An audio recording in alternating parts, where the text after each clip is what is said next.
What is going on, Raider Soda Dragon here? Welcome, and I hope you guys are doing well. So what I've got for you guys today? Well, my results on testing Genbo in 2022. So even though he was released May 2021, I actually have not tried him out until recently. I don't know about you guys, but in the beginning, I thought this guy was way too overhyped just because he was new. That was my thinking, at least. Now, I didn't think he was a bad champ, but yes, I did think his ratings and his grades were overinflated because he was the new guy on the block. And if you guys know me, you know that I'm not into hype at all. In fact, it was hype that kept me away from trying this guy. But after the hype died down, you know what? People were still using this champion, and that was a clue to me. Maybe this guy is actually pretty good. So we'll go over his skills, then take him for a spin in the arena, which is where most people use him.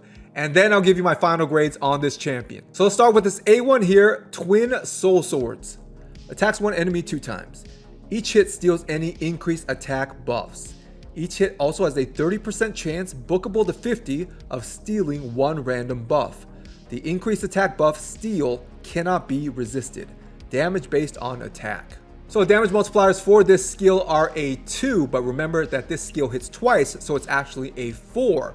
Now, as far as damage multipliers go, they range from close to 0, which is very weak, to 6 and above, which is very strong. So a 4 for an A1 is actually a very strong A1. So what do I think about this A1? Well, if you combine it with the A3 that increases his crit rate and his crit damage, and you combine him with maybe an increased attack champion, or you have him steal an increased attack buff with this A1, this A1 can hit really, really hard. It's actually quite impressive. So this is one of my favorite things about him. This A1 hits so hard. So even if his AoE doesn't kill everybody off, which we'll talk about in a second, he has a really hard-hitting A1 that steals increased attack buffs and steals a random buff, at least has a 50% chance. So this A1 is actually really, really good. Next up, guys, is the A2 here, Heartless Blitz.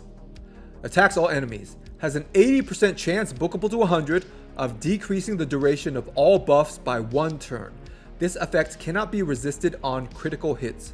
On a 4-turn cooldown, bookable to 3, damage based on attack. So the damage multiplier on the A2 here is a 4, so it's exactly the same as the first skill. Remember, the A1 has a damage multiplier of 2, but it's a double hit. Now this A2 has a damage multiplier of 4, but it's a single hit, so you're getting the same amount of damage. Basically, it hits really, really hard. So what do I think about this A2? Well, as far as decreasing the duration of all buffs, I think that's good and useful in PvE, but if we're talking about PvP, that's not really going to be useful to us because we're probably just going to kill everybody, or that's the plan. So the plan is with Genbo, he's going to be your AoE nuker. He's going to nuke everyone down. He's going to kill everybody.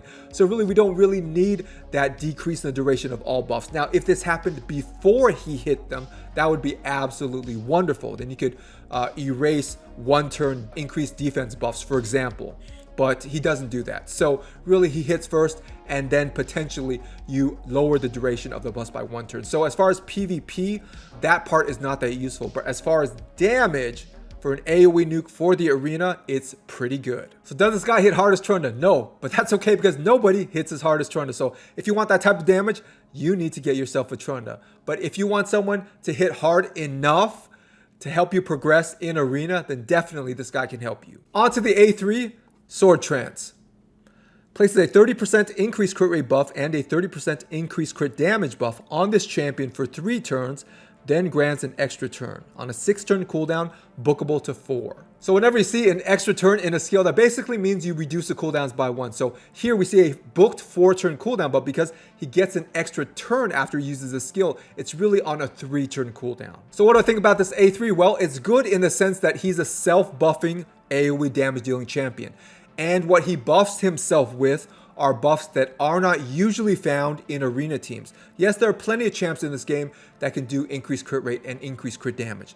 But the point is, how many of those champs are actually being used in the arena to buff AoE nukers? Not a ton. But here in Genbo, he just does it himself. You don't need another champion to come in with that increased crit rate or increased crit damage. He can do it himself. Now, it's best if you have a champion that can bring in that increased attack buff. But that's super common, especially after you get someone like Arbiter. But he can steal it with his A1 if no one is there to give it to him. But once again, this is really, really good because he buffs himself as an AoE nuker with damage dealing buffs, and he grants himself an extra turn, which sets himself up for that hard-hitting A2. So this A3 is excellent, and this is one of the reasons that Genbo hits so hard. Now, his damage multipliers, I said, are a 4 for his A2 and a 2 for his A1 times 2. And they're not that impressive when you consider really 6 and above are top tier damage dealers, but he can always give himself that increased crit damage buff. That cannot be overlooked. Honestly, that makes his AoE and single target attacks really, really powerful, that he gets that extra 30% crit damage. Onto his passive, Flinty. Immune to decreased attack debuffs. Will ignore unkillable buffs when attacking under an increased attack buff. So really this is the main reason why people love to use Genbo in the arena, because he can cut through those unkillable buffs, especially champs that self-apply that unkillable buff. So for example, Skull Crowns. You know, usually when you fight those teams, it takes a while because you have to wait for them to take their turns after that unkillable buff goes up. With Genbo, no, he does not honor that unkillable buff. He is cutting straight through it.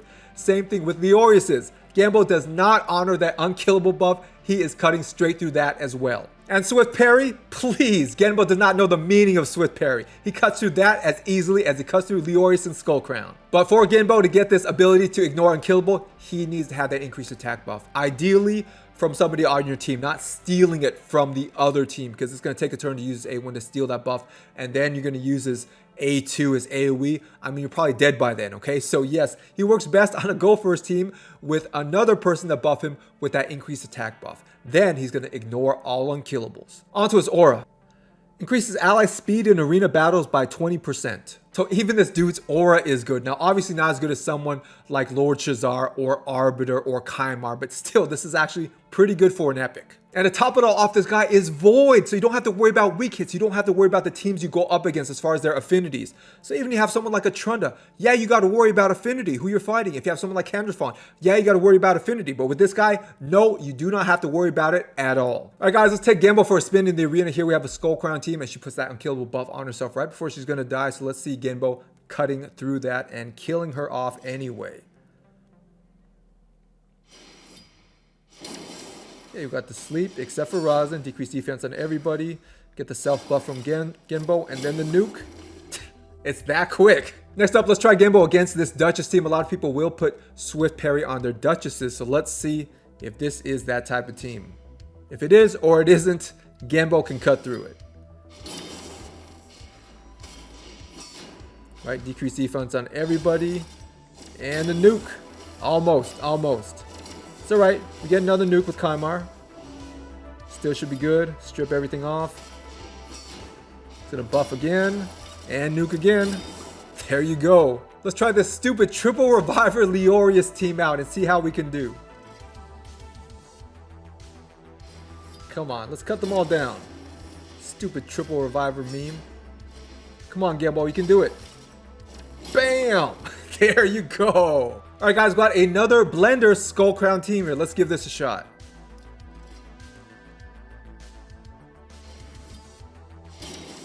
There you go. Come on, Genbo. Bam! We got it. All right, guys, let's give this double Reviver Skull Crown team a shot here with Umbral, which can potentially CC our whole team for 2 turns if we let her. So hopefully we're fast enough and we don't let her. There you go. And Genbo is just gonna cut through that unkillable. Bam!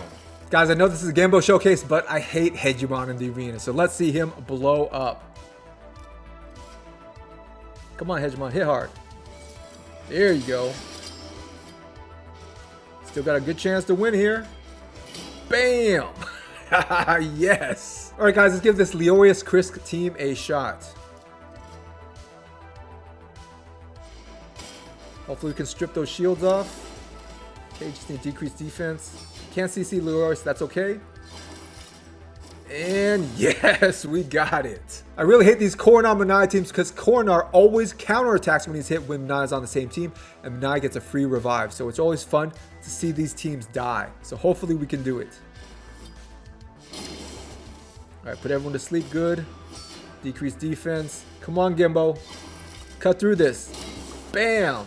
Yes, Minai's coming back, but she's not doing nothing. We're good, we're good.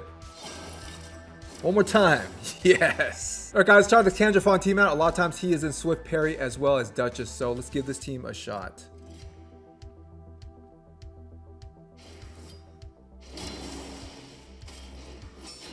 All right, let's see Genbo go. Come on, come on. Bam! We got it. All right, guys, we got another Leorius Krisk team here, so let's give this a shot.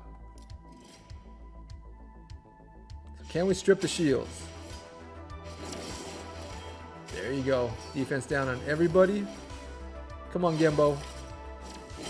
Bam! Yes, we got it. All right, guys, on to Genbo's gear stats and masteries. So I have him geared in a Savage set and a Resilience set, but feel free to replace the Resilience set with, I mean, pretty much anything. Put a speed set, a cool set, an offense set, whatever you want. On to his total stats. So I have his HP at 33,000. I have the attack at 4,500, defense 1,800, speed 170, crit rate 100%, crit damage 262%, resist 174, and accuracy 130. So guys, as far as crit rate, remember that he self-buffs himself with that 30% increased crit rate buff. So really, you only need 70% crit rate. So I've overbuilt him as far as crit rate, but just remember, you only need 70%. On to his masteries. So down the offense tree here, we do have Helm Smasher, so we have a 50% chance of ignoring 25% of the target's defense. Now, if we combine this with the Savage set bonus that we're getting, we can potentially ignore 50% of the target's defense, which is absolutely huge for damage.